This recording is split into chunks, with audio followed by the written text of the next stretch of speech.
presented by our friends at, coming up next on the CHGO Cubs Podcast, presented by our friends at Toyota. The winter meetings are underway. The Cubs' offseason path has never looked less clear than maybe today. Will we get shocked at the winter meetings? Will we be disappointed by the winter meetings?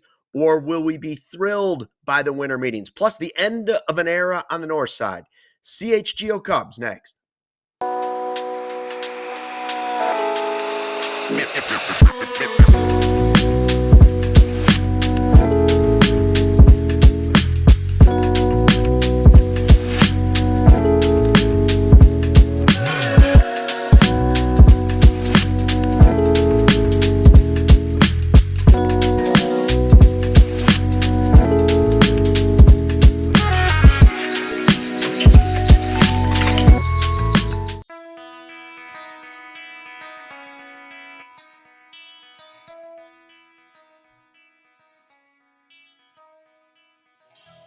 Hey, Chicago, what do you say? It's the CHGO Cubs Podcast, driven by Toyota. It is Monday, the 8th of December. Joey Christopoulos and Luke Stuckmeyer with you as baseball's winter meetings have officially kicked off down in Orlando, Florida. The hot stove is heating up. Now, will the Cubs be a real player or not? That's what we're waiting to see, Joey. How was the weekend? The weekend was good. When you talk about hot stove, it just makes me yearn for the days of spring with baseball around, because with the snowfall potentially in the forecast tonight here in Chicago, we were about to equal the amount of inches per snow that we had all of last year. So how do you take your winter meetings? Do you take it with 18 inches of snow and unable to see a path forward? Or do you take it with Bob Nightengale's tweets, Luke? Which direction you going there? Nightengale warms the heart, and then he chills you to the bone a couple of minutes later. That's the way it goes. This weekend, we were all getting ready for a potential, jump in and do breaking news podcast. And then old Bob started out with this. He said, Zach Gallen and the Cubs are finalizing a deal. And we thought, well, that could be real, And then about 5 minutes later, we get past and saying there is no deal being finalized for Zach Gallen. And then Bob quickly said they're hopeful to finalize a deal. We haven't heard anything since. So where are we? How did you feel when you first heard the rumor, and how do you feel now that it's still just out there in the universe? Yeah, I'm hopeful to have an emotion on this at some point, but I feel like my emotion is held up a little bit.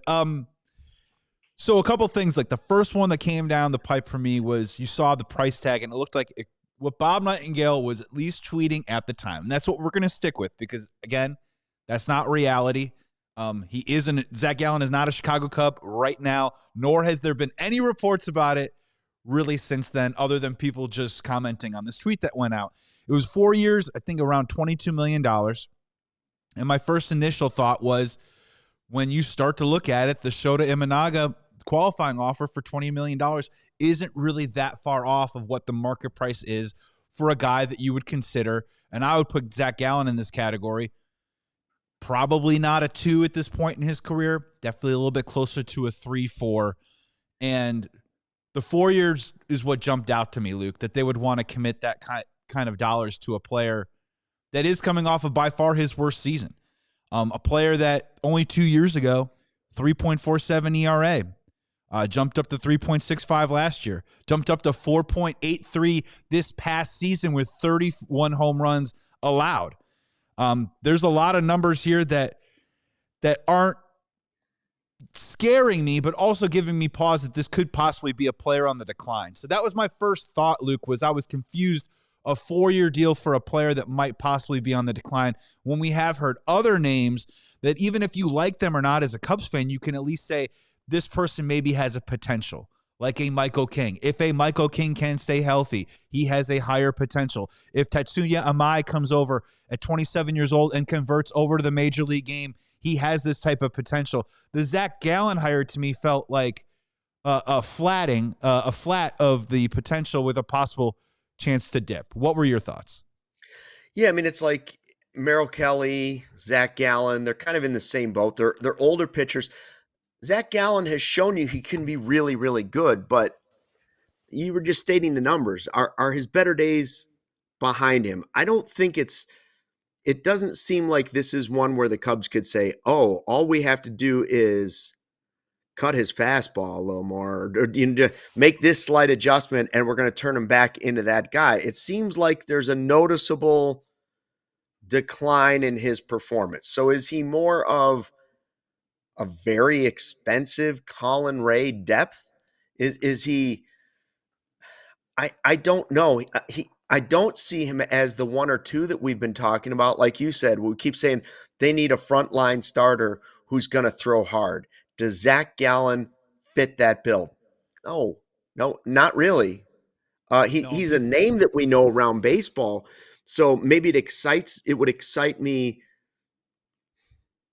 It's sort of like the Boyd deal last year, but not in performance for the two. It's just like I would say, okay, but then what's the other move?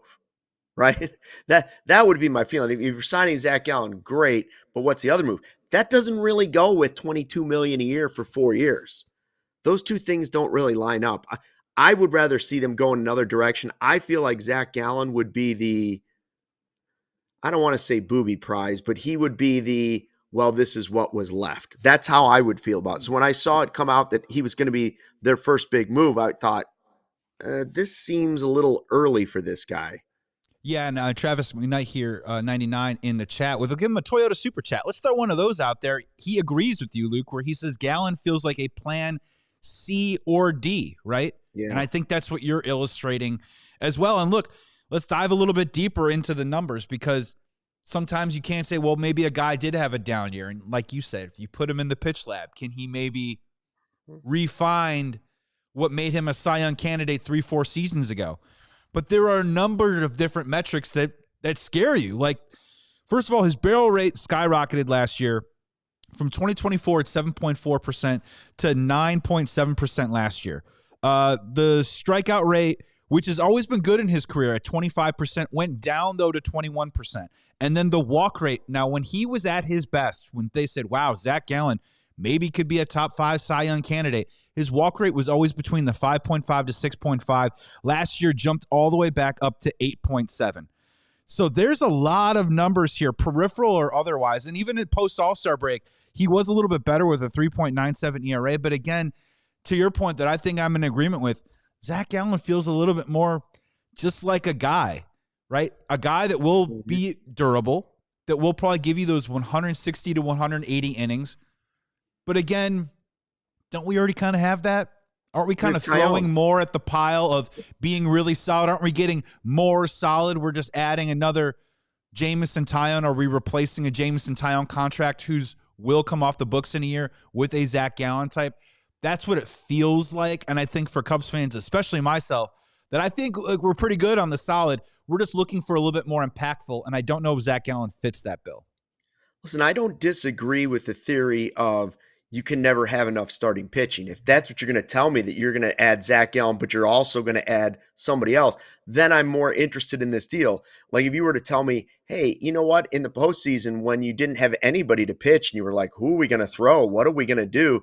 Would Zach Gallen be a better option here? Then I can buy some of that if he's able to recapture it. But I don't want him to be the headliner of Cubs free agency. That's not what I think Zach Gallen has left in his tank. Maybe the Cubs disagree. Maybe the Cubs see something else. But there's also reason that whatever was put out by Bob Nightengale was quickly said, whoa, don't say that. So that makes me feel like somebody said the Cubs are sniffing around Zach Gallen and this could be close. And maybe the Cubs called and said, wait, or the agent called and said, no, don't, this is not close. But yes, we have talked to the Cubs. That's the way that felt when it happened. And maybe Bob got his hand slapped a little bit by somebody, whether it was the agent or the team, saying, come on, like whoever told you that is prematurely telling you that. Which is curious because 4 years at $22 million, if I'm doing my math right, that's about $88 million. Mm-hmm. And maybe Zach Gallen does have an offer out there that's a 6-figure number. Maybe there is $100 million offer out there, but 4 for 22 feels like a pretty good deal for Zach Gallen in this current market. So I'm curious about that. What I'm starting to take away from this, though, and we're going to dive more into it in this episode as a whole, is that when we look at least the Cubs' interest in Zach Gallen, it's fine for them to have interest in Zach Gallen. And to be very fair, there's a lot of teams with a lot of interest right now. The Pirates have offered Kyle Schwarber 4-year deal that's at least $100 million. The biggest golf clap I've ever heard in my life. Good luck. But wait, good luck to them on that. Yeah, good luck to them on that. Yeah, all right. Yeah. But the other one is with the Cubs in total, it looks like that they have maybe not their sights set on one particular pitcher or one particular player, but I think we can both agree that third base and starting pitching seem to be definitely positions of interest for the Chicago Cubs. The question now remains, can they get maybe the top guy on their list, or maybe like an NFL draft, they might have to go back to their board and let's say maybe you get the best third baseman option that you want on the market, Alex Bregman, and maybe the starting pitcher is a 2-3 on your list, or flip it around. Maybe you do get the number one player that you would want on the free agent market or in trade, starting pitching wise, and maybe you get the 2-3 with the Cubs. The good news is it looks like that they're in, or at least interested in, a lot of different guys. Now, of course, the execution has to come into play, but third base and starting pitching, those look like the two places that the Cubs are looking at the most right now. Yeah. Have they identified weaknesses in the team? Yeah, we all have. We've all kind of identified what they need. Some would say they need multiple starters. Okay, so now you have Imanaga back. And have you put out something to Zach Gallen's agent and said, listen, we're waiting for, we're not going to tell you the names, but it's probably Amai and yada, yada, yada down the list. Maybe it was Cease and Amai and other names, and said, if they don't happen, we will be ready to offer Zach this deal. Well, now that is close to what Bob is saying. That's close to finalizing, but not finalizing, just saying, hey, you can shop around, and if we don't have anybody, we'll give you this offer. You can use that. And that's most likely the scenario that played out over the weekend. Now, I still stand by that. In my eyes, seems like the best option. Like, if you can get them, that's who you have to be after. And we've seen those reports that, the Cubs are one of many teams interested in Tatsuya Amai. Well, I'm interested in a warm vacation, but that doesn't mean it's happening. We're all interested in going to a beach right now, or to a pool. But how many of us are actually going to get it done today? That's what we have to see. So for me, the overall arcing question, especially for this podcast, is this: are we going to be disappointed? Are we going to be stunned? Are we going to be thrilled? Are we going to be two of those three? Right? Like, I don't know if being disappointed would actually stun too many Cubs fans. But if you were stunned the other way, surprised, then we have a successful winter meetings. It seems like, unlike other years, GMs are saying stuff's going to get done in Orlando. Stuff's going to get done. This isn't going to be one of those, hopefully, please, this isn't Nashville, where we just hear a bunch of rumors and then everybody goes home and nothing happens for weeks. That's what I don't want to see happen. I want to see some wheeling dealing the next couple of days. Right. And I think there's some interesting posturing going on outside of just the Cubs ecosystem in terms of lower market teams at least playing the game or the dog and pony show of, we're interested, we're in on these guys, we're doing, and there's some real, and you're nailing it too. There's some nuance here with all that, where this isn't a blind auction, right? And I'm hoping that the Cubs realize that. And honestly, we'll get to Bregman in the next segment or a little bit later on in the show, where I have this weird feeling of, with the Cubs last year, they just submitted their offer and they said, this is the offer. Do you want to take it or not? And they didn't really, can you get competitive in these negotiations? Are you willing to maybe go the one penny over? Are you willing to maybe restructure or alter what the original part of the deal is to land the guy that you want? Because at the end of the day, once that music stops and those chairs are all filled up, That's when you get into what a lot of people are saying, we're going to get into these reclamation projects and we're going to go dumpster diving, as someone also said here in the chat too as well.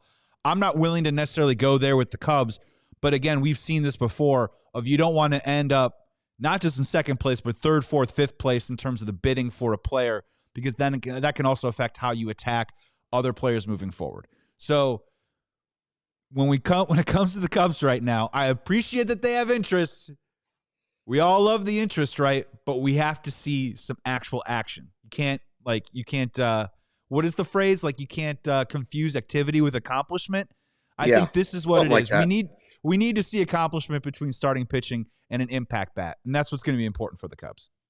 Hey, they signed everybody from Marquee. Everybody, all the on-air talent at Marquee are coming back. I hope that's not the big off-season announcement that we've all been waiting for. That's great. That's nice. I'm happy for those people, but that's not what the signing we're hoping for this week. We want some baseball players. That's what matters. Baseball players, right? It's a funny world when they say we're not here to overserve. We want to overserve on the broadcast, so we're bringing back our 2 play-by-play guys and a sideline reporter. It's that's what the normal serving size is for the broadcast. That's just what I would. Overserving the broadcast would be having Kyle Schwarber as your DH and Tatsuya Imai as your number 2 starter. That would be overserving the broadcast. Thank you. Very well said. We got to go to a break here on the CHGO Cubs podcast. On the other side of the break, we're going to continue the pitching market conversation. We're also going to get into, are the Cubs possibly not only interested in Alex Bregman, but maybe a new third baseman has entered the chat. We're going to dive into that more right here on the CHGO Cubs podcast. Hey, Cubs fans, with the Bet365 early payout offer, you are a winner if your team goes up by 17 points with an instant payout on straight bets and parlay selections marked as winners. It could be either team. They just got to go up by 17. So you download the app and use the code CHGO365 when you sign up, and that's not all. They got Thursday Night Football with a $10 safety net bet, and Sunday Night Football, there's a $365K jackpot. You just place a bet for $10 on that first touchdown scored, and you get a split of that $365K. And don't forget Monday Night Football tonight, 50% super profit boost on same game parlays. So double your winnings and parlays with Bet365's 100% parlay boost. Right now, new customers get up to $150 in bonus bets when you bet $5, win or lose. So here's what you got to do. Use the code CHGO365, deposit 10, place a bet for 5. You get that $150 in bonus bets, whether it wins or loses on spreads, totals, props, futures, and whatever the moment. It's never ordinary at Bet365. You must be 21 plus or older. If you or someone you know has a gambling problem, crisis counseling and referral services can be accessed by calling 1-800-GAMBLER, in-app only. Toyotathon is on. Get your Toyota while the getting is good. Score value on the versatile RAV4. It is America's #1 selling vehicle. Ride with Tacoma, our rugged weekend warrior, or hit the road with Camry's available all-wheel drive. We've got enough snow to test that out for you. Red hot savings are ready for you at Toyotathon. Visit your Toyota dealer today. Toyota, let's go places. What a time it is in the history of our world, of our solar system, right now to become a CHGO diehard and upgrade your fandom today.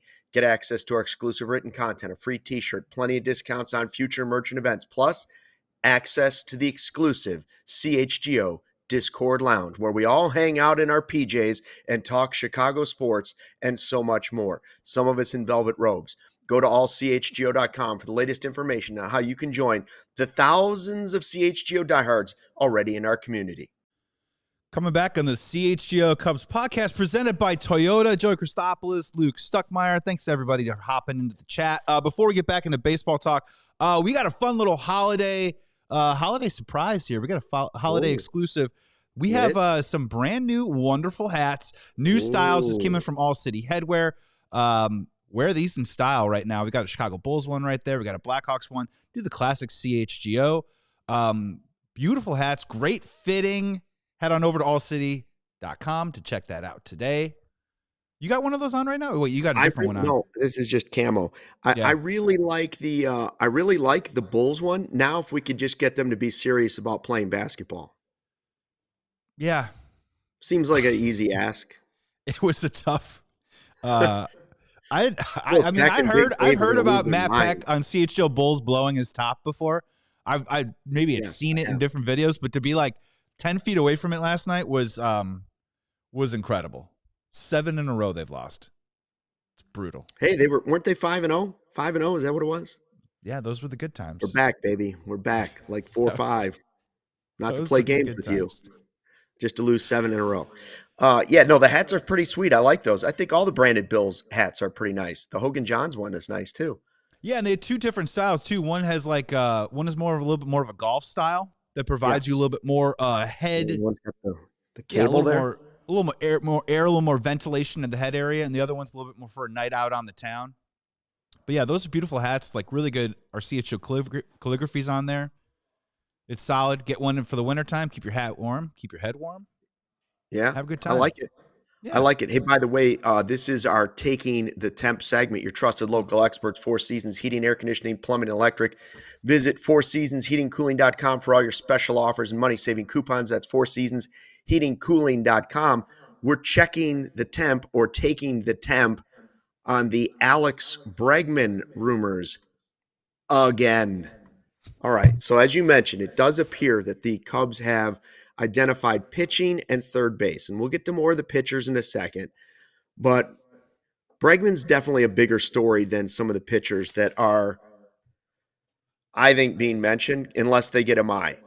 Bregman is a proven player who the Cubs made an offer to last year. And I don't know, maybe that is serious. It's 4 years, 115 with an opt-out last year from Hoyer.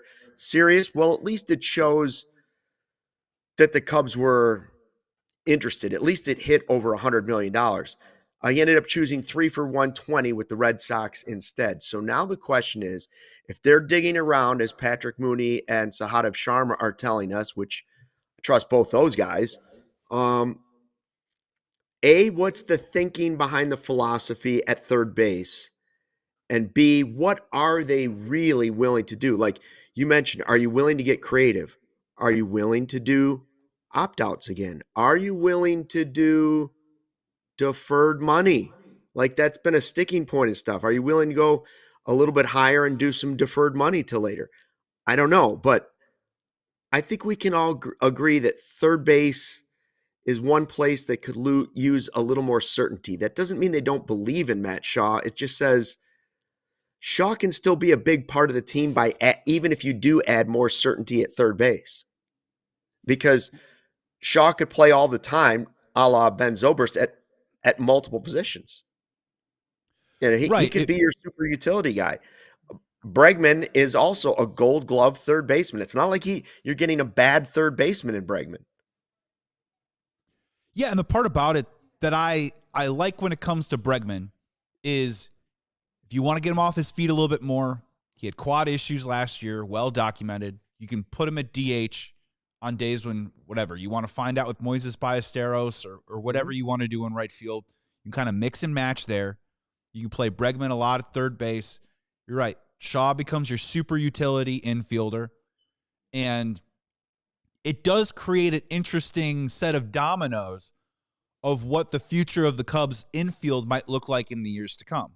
Where scenario A is maybe you don't extend Nico Hoerner and you let him walk. Or maybe I don't want to hit a trauma button for you, but we talk trade again with Nico Hoerner where Matt Shaw would move over to second base in 2027.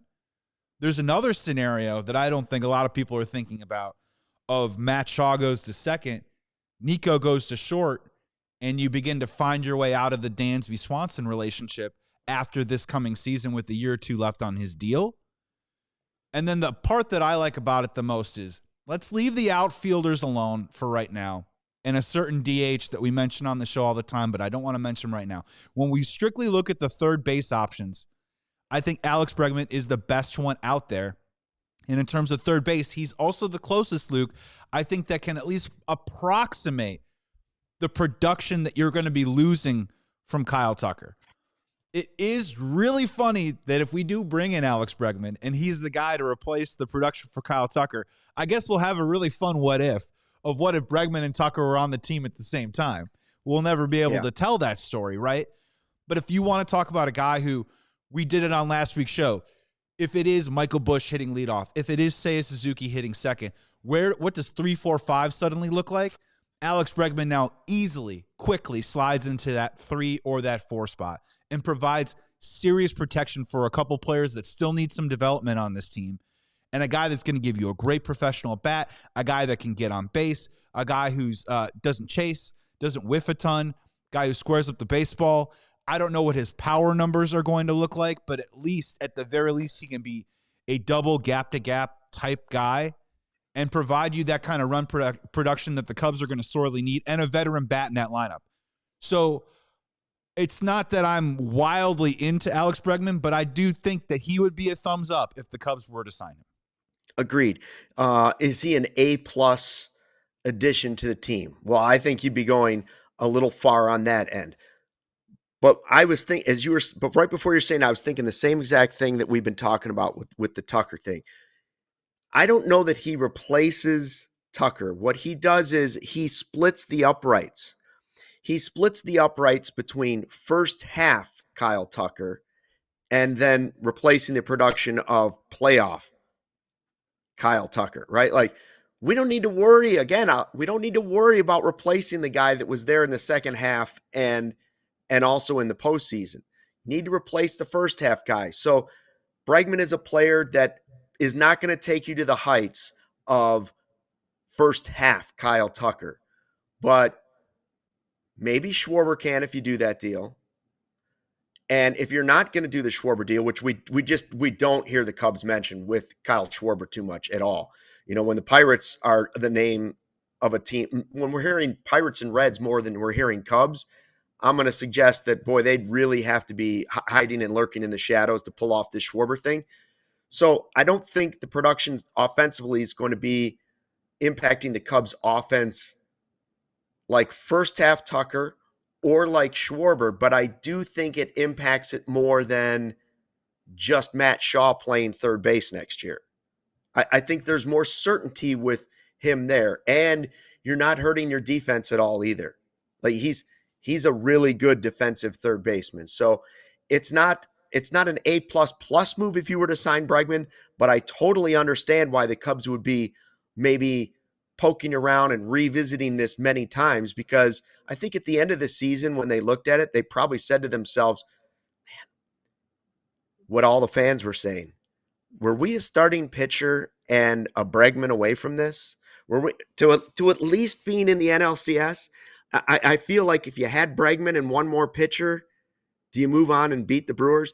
Even if Cade Horton was healthy, do you move on and beat the Brewers? I think both of those things are in play. And so this is one the Cubs have talked about in the past, especially last year, incremental improvements. We don't want to hear that. We don't want to hear exceeding projections and incremental improvements at each position.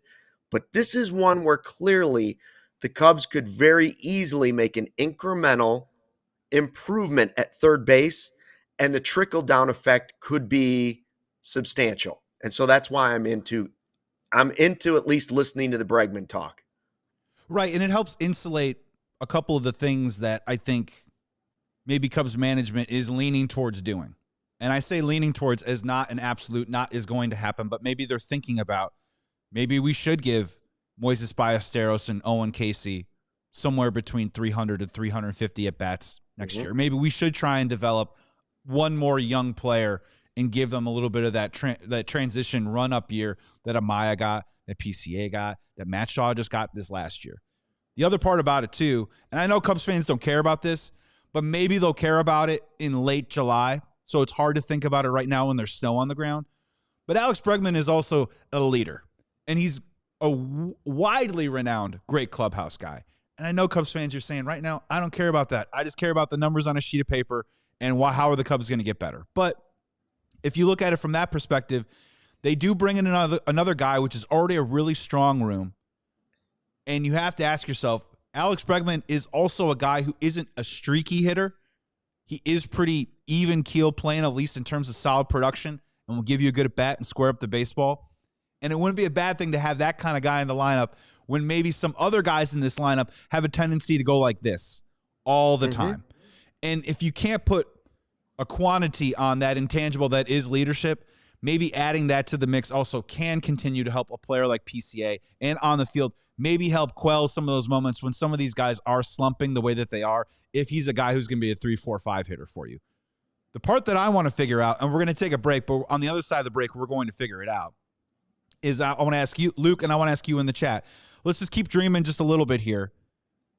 Would you rather have Alex Bregman and a Zach Gallen type, or someone on a shorter term deal with starting pitching? Or would you rather have the starting pitcher of your preference or of your dreams or whatever it is, however you want to categorize that, and maybe you go a little bit smaller on the offensive side? Are you still leaning all starting pitching, maybe a little hitting, or would you like an impact bat and then maybe someone that fits in the middle of the rotation? If you could have one of the two, what would it be? But we got to take a break. Today's episode is presented by Toyota, but let's talk to some of our other great partners right here on the CHGO Cubs podcast.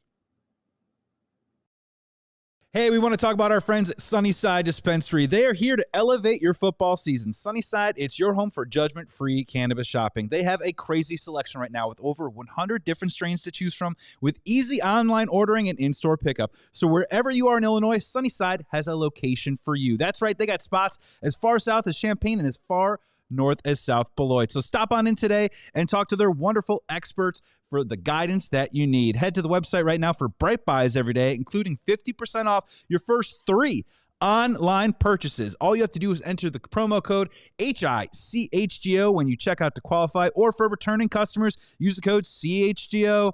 The CHGO 350. Exclusions apply. Sunnyside Dispensary, Bright Buys every day. Must be 21 plus or older, or have a Illinois medical card holder on you. Winter is here. Is it ever, man? Snow up to our eyeballs. The cold has arrived too. Is your home's heating up to the challenge? Now's the time to schedule your Four Seasons furnace tune-up. Thinking about a whole home generator to cover you? Well, they've got you covered there too. At Four Seasons, we guarantee same-day installation for all your heating, cooling, and plumbing, electrical, and generator needs. No extra charge for nights, weekends, or even holidays. You can save up to $4,000 on furnaces and comfort systems with Four Seasons heating, air conditioning, plumbing, and electric. Their furnaces start at $39 a month. Their furnace AC combos start at $57 a month. Call today, save $50 from your trusted local experts, serving the Chicagoland area for more than 50 years. They are your trusted local experts. Four Seasons Heating, Air Conditioning, Plumbing, and Electric. Visit fourseasonsheatingcooling.com for all your special offers and money-saving coupons. That's Four Seasons heatingcooling.com. Don't wait until it's too late and the next Arctic blast comes through. Get your tune-up now. Back here on the CHGO Cubs podcast, make sure you like this video, subscribe to our channel. Luke Stuckmeyer here, Joey Christopoulos, Sarah running the 1s and 2s today. Hi. Hi. Go Cubs? Go Cubs. Oh, good. Just checking. Not a bear down Monday, though. Not a bear down Monday. Not a bull down Monday. Not a hawk down not Monday. Not a black hawk down Monday. But not down on bear Monday either. No. Unfortunately, we've got a winning issue here in Chicago. We're in a bit of a losing streak. The last 24 hours. But hey, as of right now, the Cubs are the only team that was in the playoffs. That's right. Yeah. No one else in the city can say they won as many games as the Cubs. Exactly. Nobody else eating rally cake. Yeah. Makes a little sense behind the that. curtain. It's our holiday party tonight, too. So Merry Christmas. We got some great stuff here in the chat. Let's do a Toyota Super Chat with its_Jake Tendo. Jake Tendo saying SP as in starting pitcher is much more important. I don't think they need a third baseman. SP starting pitcher is a need for this team. Luke, are you in agreement with Jake Tendo? Yes. But I guess that depends on who the okay, yes, more important than third baseman. More important than Schwarber? No. I still think Schwarber's the most important thing you could add to this team. But after that, then I would say yes, a top-line starting pitcher. And that's sort of like 1A, 1B. If you're doing that conversation. The Bregman part for third base, one other thing to consider about it is depth. Like, if Matt Shaw gets hurt, who's playing third base? If it's a serious injury, who's playing third base all year? I don't know that guy is in the farm system right now. So if you're going to go with Casey and Ballesteros filling DH/left field, backup catcher, whatever you want to say, if you're going to give those two guys the tries you mentioned, then Shaw, in a year in which he was 50-50, he was back in the minors, he was okay. He was pretty good. And then the postseason, not good. Now you're talking about the roller coaster ride potentially of 3 young players, and put PCA into the conversation, and you're talking about 3.5. That's too many. So that's another reason I believe the Cubs are considering other possible options at third base. One, they don't really have that backup plan that can just come up in the minor league system. You can say, plug him in. He's your third baseman moving forward if Shaw doesn't bounce back from the postseason or the first half of last year. And just depth in general. It's a little more certainty if you're going to have that many young players this year trying to prove yourself. Now, the Japanese free agent at third base has been mentioned a little bit too. So that's one that has crept back into the picture. But is that being floated out there just to try and maybe tinker with those Bregman numbers a little bit? That's the way I would lean on that. But maybe not. Maybe not. Yeah. What do you think about the pitcher third baseman thing? I think Schwarber's number 1, and then it's starting pitcher third base. We are in lockstep with that. I think that changes everything for the Cubs, not just on the field, but off the field. We're in agreement with that with Schwarber. In a vacuum, I would agree with people in the chat that says starting pitcher is the most important thing that the Cubs could add to this team.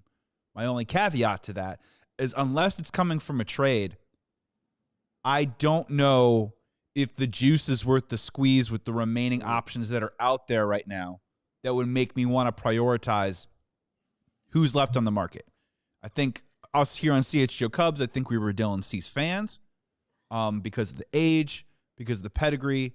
The ERA did not scare me. I was looking more at stuff and what he was going to be like moving forward. That intrigued me. Tetsuya Imai, he's running the gamut right now. It is a wide spectrum of opinion on this guy at 27 years old who clocks in, and I believe at 5'11", but maybe a little bit tinier than that, a little bit shorter than that. A guy with a big fastball that people think is a little flat, that question whether that movement on that fastball is either going to play in the major leagues or that's going to be something that he's going to get teed up on. And some people believe that he's an ace. Some people believe he's a 3-4 starter. So there's some calculated risk going into that. And then finally, the other guy is Framber Valdez, who has all the stuff in the world and has, has the skins on the wall and the trophies and all the postseason experience and all that, but 32 years old. And you think people would be running to the market to pay this guy. But I think the makeup of the player is legitimately scaring teams off of him right now. And it isn't just the one incident with the catcher. The more that you dive into it, the more that you begin to realize that the Astros have done a lot to work in tandem with Framber about his personality and the way that he handles adversity in the middle of games that have rubbed people the wrong way. So when it comes to that, I'm a little bit torn, right? Where I don't know if these are these slam dunk starting pitching options on the free agent market alone that I think need to be prioritized over making sure that we have an impact bat that replaces Kyle Tucker.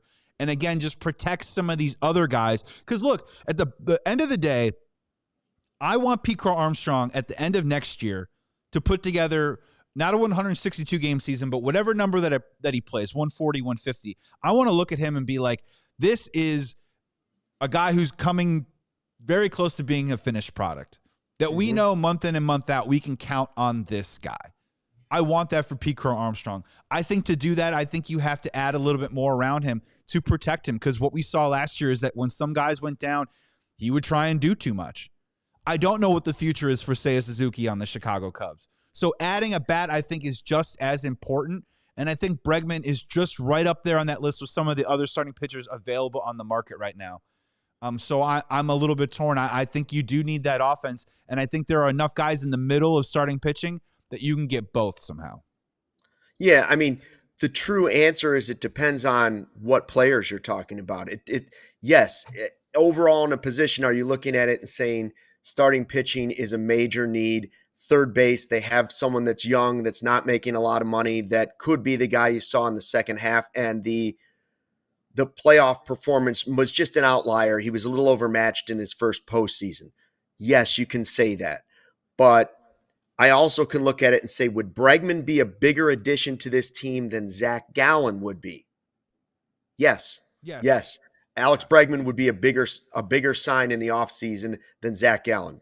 Apples to apples, just say which guy's going to impact your team more. Well, first of all, the everyday player is.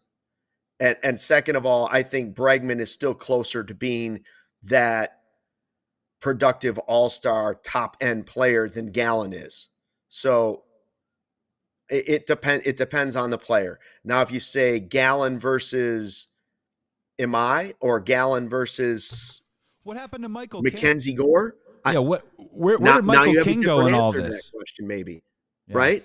And by the way, did you see the video Justin Steele put out today? More video, multiple angles, Justin Steele throwing the ball. And I know it's opened some eyes. Now, I don't know if that means he's going to be ready to start at the beginning of the season. We'll say over and over, I hope he's back when he is ready to go and it is a smooth transition and he doesn't miss a beat.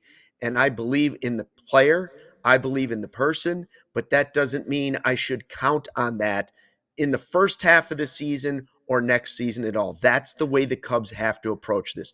No matter how excited anybody might be to see that video today of Justin Steele, and it's exciting to see, that has to be your bonus play. That has to be your extra depth. That has to be your super exciting joker that you throw down in a hand that nobody knows that you have.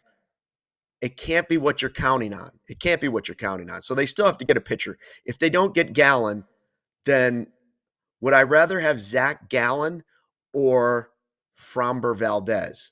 I would rather roll the dice on that iffy personality in Framber Valdez.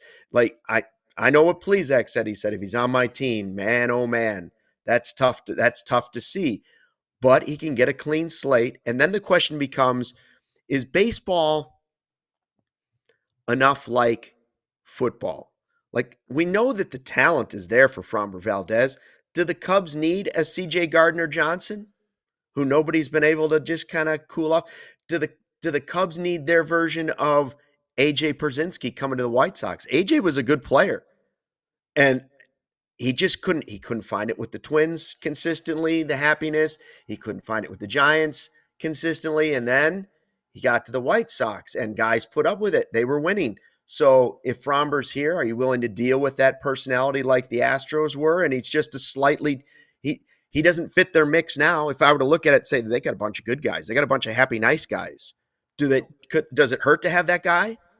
I think that's really fair. And the other part that I think about that is, first of all, if you're running whatever sport you're in, if you're running an organization with the right foundational pieces, you should be able to absorb a jerk for at least 2 years. Yeah, right? Look at me, 4 years. Yeah, well, yeah, totally. But the other part about that too is when you roll it out like that, I think the part that always kind of gets missed a little bit, which is very fair, is that when you sign, let's say you sign Framber Valdez to a 4-year deal, that doesn't mean that he has to be on the Cubs all 4 of those years, right? Like in the NBA, they always talk about acquiring assets. It isn't about the money that you pay. It's about the quality of the asset that you have, because no matter what, he's either providing production for you, in this case on the court, or in baseball on the field. Or if not, if you want to make a move and maneuver, you need quality assets to bring in other things and get it back, right? And I think when we're looking at this right now, and you talk about the Cubs and they've had difficulty finding those hidden gems in the middle rounds of the draft, and yes, some of the guys in the first or second round have hit, a lot of these guys that we're talking about were acquired via trade. And how are they acquired via trade? Is because you went out and you signed a guy like Yu Darvish to a big-time deal. And he did not pitch the entirety of that contract in a Cubs uniform. And after 2 years, they pivoted and moved on from him. And now everyone wants Owen Casey to get 400 at-bats a year. Now, granted, Christian Hernandez and some of the other guys, maybe they make it, maybe they don't. But the whole point of this is that if you do sign a guy like Framber Valdez or whoever it is, you can always then trade that person and then get something back, whether it is prospect capital or something else that you like, and you can go out and shop a little bit. So for me with the Cubs, I would love for them to push all in anyways, because just because you're spending this dollar now doesn't mean you need to spend the dollar throughout the entirety of the contract, Luke. You know what I mean? Yeah, and it's also about the baseball winter meetings are about pivoting, right? Not everything is going to go they could have a game plan that they came up with the day after they were eliminated from the postseason. And they probably sat around for 2 weeks and said, all right, this is our perfect plan for how things will unfold. This guy his price tag will slide down and we'll be able to do it. And this will happen and that will impact this part of the market.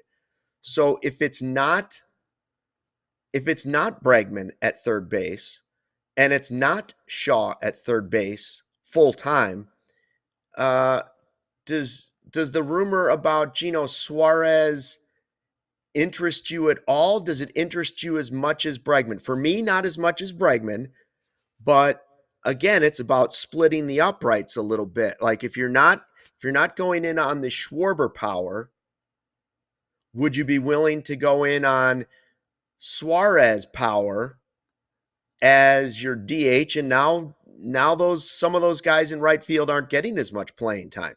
Like that could be a pivot. Like if you can't get Bregman to play third and you can't get Schwarber, do you add the power back by adding Gino Suarez as a guy who could play some first backing you up? He could play third in a desperation mode. If something crazy goes wrong, could you live with him playing third base for a month? Yeah, if he's hitting 45 bombs, you can. So I don't like Suarez as much as adding Suarez as much as I would like adding Bregman, because I think Bregman impacts more depth on the team, but he's a possible pivot. Like when I heard that name, I wasn't shocked. I wasn't shocked because he was a possible pivot at the trade deadline for the Cubs. I just don't know if it's necessarily that he's your everyday third baseman. He just provides the power that you're lacking on this team. Would I be interested in Eugenio Suarez? Well, let's find out on the other side of the break, shall we? Hop in the chat. Everyone's already doing it already. Let's get it going here. Just put your name in the hat here. Do you want Bregman? Would you be cool with Suarez? Would you want, I've seen a little Okamoto in there. Munetaka Murakami. All of a sudden now, maybe the Cubs are gauging interest possibly at him at third base. What would you want to do at that third base position to possibly upgrade the offense and maybe turn Matt Shaw into a super utility player, at least for this 1 year? We're going to take a break, talk about our wonderful partners, and then come right back. Today's episode is presented by Toyota, and this is the Chicago Cubs Podcast. Okay, athletes, be honest now. Here's a question. Are you serious about taking your game to the next level? Because the right coach can change everything. And right now, finding one is as easy as using Eye on the Ball. Doesn't matter if you're a kid just starting out at a sport or competing at the top level. You can sign up totally free at eyeontheball.net. Maybe you're playing tennis and you think, man, if I could just get that serve, I would go to the next level. Or maybe you're a baseball player. If I could just hit a curveball a little bit better or pull it a little more. That was my problem. This is where you go, okay? Create your profile. Search through coaches in your sport. Connect directly with the one that is right for you, from soccer to swimming, baseball to basketball, you name it. Your coach is there and waiting. So what are you waiting for? Your future coach is just one click away. Jump on today at eyeontheball.net. It's eyeontheball.net. Find your coach. Take your game to the next level. This is a program made up by diehards. And Luke, you know that moment in the holiday season when you wake up in the morning and that dirty, rotten little Grinch has stolen your favorite pair of sunglasses, or maybe you're forgetful and you just leave them in the car, or you leave them at the beach, you leave them at the gas station. It's happened to us all. But then I found Shady Rays, and it totally changed the game. The sunglasses that are made for real life. They're seriously good looking, polarized, durable, and not stupidly expensive. And the wild part is, if you break them, lose them, or get stolen by the dirty, rotten little Grinch, Shady Rays will repair them, or replace them right away. No guilt trip, just replacements. And now I can actually wear my sunglasses wherever I want, on holidays, on hikes, at concerts, on the boat, wherever. Shady Rays, it's eyewear that has your back. And we have teamed up with Shady Rays right now for a fantastic offer. Head on over to shadyrays.com and use code CHGO. You'll get 35% off polarized sunglasses. Remember, try it for yourself. Their shades rated 5 stars by over 300,000 people, and not by that dirty, rotten Grinch. Round and third here on the CHGO Cubs Podcast. Joey Christopoulos, Luke Stuckmeyer, Sarah's on the 1s and 2s. That rotten Grinch. That dirty, rotten Grinch. If he takes my shades one more time. Does he have a super Shady chat? Rays will replace them. the Grinch? Is the Grinch in the chat today? If he does, I'm not reading it. I don't care what that Grinch Last says. name Collada? Of course, Godfather? we'll read them all. We got a lot of comments here. Let's do I think Bregman stays in Beantown. Boris using Cubs for leverage. And then also let's do another Toyota super chat with Joseph Crosdale 4380. Schwarber first choice, Bregman second choice, 100% no to Suarez. My only pushback on that is, what if it's only a 1 or 2 year deal? You know, what if it's just something that's going to try and carry you over? And what if I told you we went out and maybe spent big on MI? What if we went out and then also brought in Pete Fairbanks, the closer from the Rays, and gave him a bunch of money? Now you have a closer. Now you have a guy that you hope is the tandem pairing that you're going to have with Cade Horton at the top of your rotation. And then you just go out and for 2 years say, I'm going to buy hopefully that 45, Luke, but maybe more realistic, I'm going to buy that 30 to 35 home runs a year from Gino Suarez. What if I said that to you? Would that make you upset, Luke? If they went heavy on pitching, but still then brought in a little bit on a short term with an older veteran like Suarez? No, I don't care how they make the cake. I just want my cake.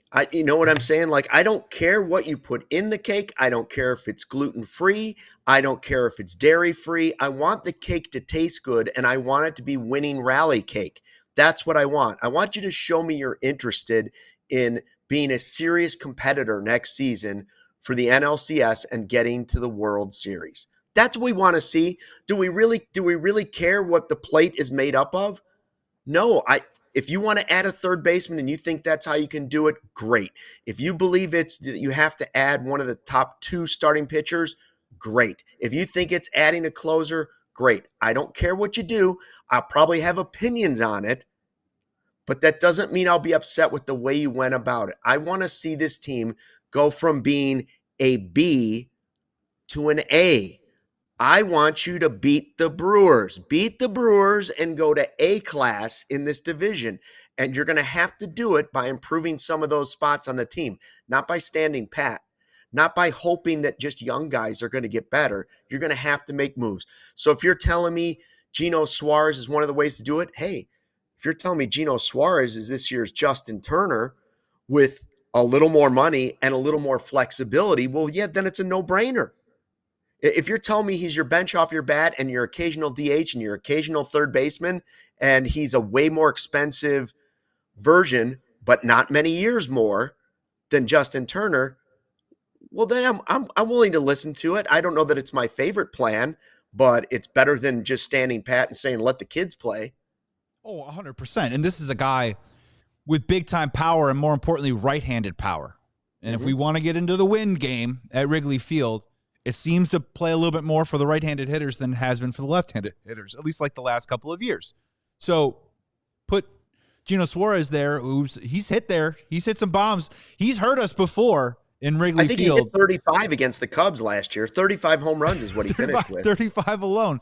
And then the other part about it, too, is that I understand, and he was Joseph was also asking at what price. I mean, Teoscar Hernandez right now is a little bit younger and possibly a trade candidate, and he's looking to get new money. I think he's somewhere in the $12 to $14 million range a year. I would say Gino Suarez is going to make more than that. I don't know if I would put a 2 in front of his name. So I don't know, maybe 2-year, $36 million, maybe somewhere along those lines to acquire his services. The point about that also, too, is that the Cubs can't pat themselves on the back and use it as a selling point about how flexible and healthy their current payroll transition, or at least the turnover, has been and what it looks like in the years to come, and not continue to add pieces now, right? If you're going to be in this situation where we've done it, 6-7 guys making at least $10 million a year, and in some cases 15, 16, 17, 18, show to 20, coming off the books next year with decisions on Ian Happ, Jameson Taillon, Matthew Boyd, Seiya Suzuki, I mean, the list goes on and on. Yeah. Then you should also say to yourself, we can add this money now because it's all coming off the year after. And we don't know what's going to happen with labor stoppage and the year after that and all that stuff, whether there's going to be a luxury tax or whether there's going to be a salary cap. What's looking like, though, is they're going to remove these luxury penalties at least and create a salary cap. At least that's what they want, and then have it grandfathered in. So let's just say the salary cap's at $230 million. If the Cubs spend $245, at least they won't be penalized on that. And with all this money coming off the books, it will all flush back to the median. So I just don't buy it. I think now is the perfect time to strike for a team that keeps telling you that their payroll looks so healthy with all this reported flexibility in terms of money coming off the books in the next year or two. Yeah, there's going to be money there. There's always money there. I know that Crane went on the radio and was talking about the financial truths he wants to tell about what money you're bringing in and what money you're spending and the ballpark and taking care of Wrigley Field. And there are truths in there, and then there are, well, I'll just say there are some truths in there, and then there's also the real story. Like, not everything's being told exactly the way it is. Do I think the Cubs spend more money on their ballpark than other teams? Yeah, they have an old ballpark and they own it. But that shouldn't be prohibiting them from doing all the other stuff. Nobody told them they had to build up the entire neighborhood. Right? Like that's the argument Cubs fans have is, well, that's true, but you didn't have to buy the entire neighborhood to fix Wrigley Field and maintain Wrigley Field. Those are all other avenues that are bringing money to you. Not even just to the Cubs, just to you, the owner. So we want to see it a couple of different ways. I think both can be true, and you can make smart moves that aren't outrageously restrictive of your financial picture, but you still can get involved. We're not asking. We were asking for Aaron Judge. We were asking for Ohtani. We were asking for Soto. None of those happened. Now we're asking for Kyle Schwarber. Is that really? You already had him. Is that so much to say you can't do this? Amai and Schwarber? Is that the dream combo now? It was for a while. Cease and Schwarber, right? Is it Amai and Schwarber? Is that the dream offseason? If I were to say they're going to surprise me, they're going to make me happy, they're going to thrill me, two of the three that I mentioned earlier in the podcast, okay, get one of those done here at the winter meetings. Get Amai or get Schwarber. That one of those would thrill me and surprise me at the winter meetings. Yeah, and if I could throw in there, I mean, the real dream for me is Joe Ryan and Schwarber. Oh, okay. Yes. I'll give you that. Yeah. No, and look, like, we can't do the whole give an inch, take a mile thing. We're not asking for these guys in these 6, 7, 8, 9, 10, 11, 12-year deals. We're not doing that. These are all guys that we're talking about. We are, but they've said no. Yeah, so I get it. Like, Tom's like, we'll never get into the 6, 7, 8 year thing. Okay. We're not talking about the 4 or 5 year guys. So this shouldn't be an issue. This shouldn't be the problem. No. And when you talk about, we're not being the kid at Christmas either that is saying, can I have 2 trips to Hawaii and a trip to Italy and a trip to this? No. Okay. I'll take a Nintendo.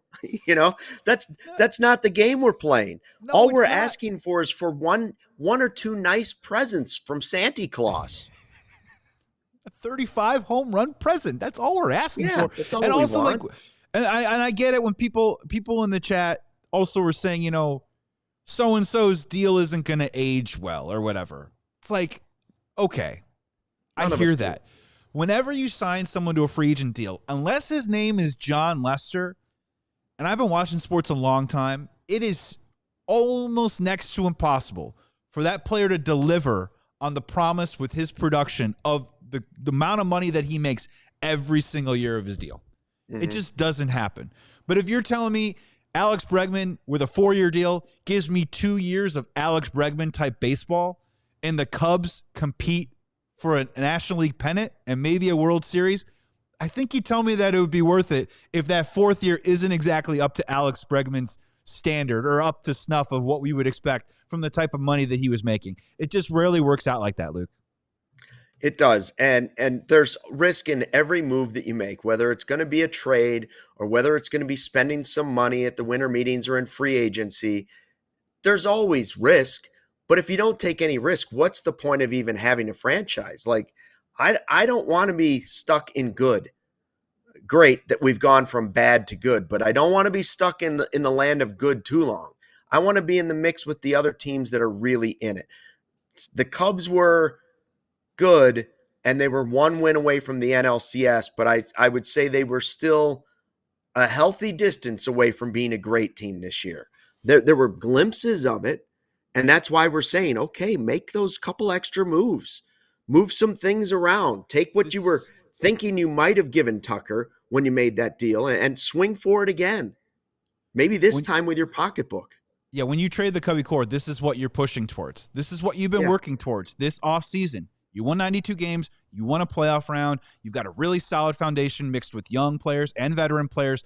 This is what you've been building towards, and this is what you do. Take the next step, and it's probably going to take, unfortunately for the Cubs, money, but hopefully for the Cubs fans, money, because that would be the most preferred one. Luke, great episode today, man. Take us home, man, and I'll see you tomorrow.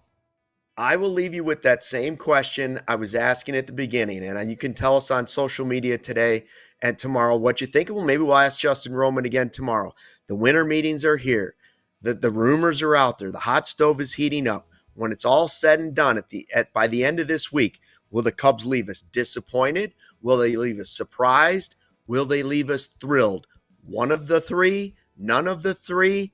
Two of the three? Let us know what you think. We're back at 2 o'clock tomorrow with Justin Roman. Thanks for checking out the CHGO Cubs podcast presented by Toyota. Thanks to all of our friends out in the chat today. Appreciate all your comments, the Toyota Super Chats, and we appreciate all of you listening in podcast form later on today. Thanks for watching the CHGO Cubs podcast presented by Toyota. Don't forget, see you tomorrow and fly the W. We all silly like the mayor.